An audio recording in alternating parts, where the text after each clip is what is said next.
In the world of electronic dance music or EDM, DJing and producing often go hand in hand. Either you start making songs and then you learn how to play them live for an audience in an interesting way, or you start by DJing and then you develop the desire to put your own songs on the dance floor.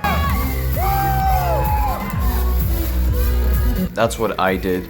And there's no doubt that I would not be here if it wasn't for all of that. And that's why I think it deserved a place on the album. This song could easily fall under the category of big room. Think of artists like Hardwell, Dimitri Vegas and Like Mike, Martin Garrix, Maurice West and much more. To get the project started, I selected a random song in my library and used the structure a little bit to put markers of where everything should be in my song. At the time that I started, I was not very good at turning small ideas into full songs, so that kind of helped me a lot actually. There's not a lot happening in the beginning and in the ending of the song. The reason for that is super technical. It's a tool for DJs to blend in two songs super easily, so they would play the outro of one song over the intro of another one. For the drop, which is like the most danceable and energetic part of the song, I kind of used an old idea that was in my head for some time. It's a super simple melody, it's just like a descending arpeggio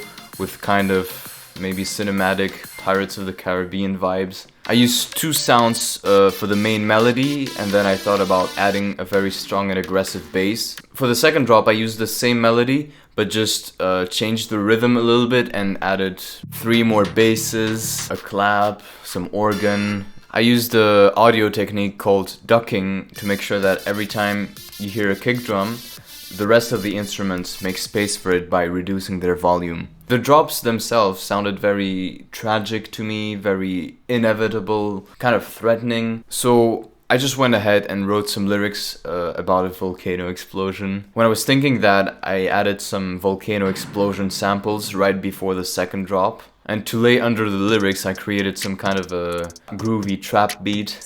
I realized that my voice was not driving the song forward as much as I expected it to, of course. And so the last week before the release, I decided to pick up on some vocoding techniques and kind of try to make the whole thing sound like a big choir in an empty and cold church. For every song in the world, there has to be some kind of mixing process, so making sure none of the instrument is too loud, nothing has too much bass, etc. I feel like in EDM, this is absolutely a vital process. You want to make sure that everything will be clearly and loudly heard on every device that you play it on.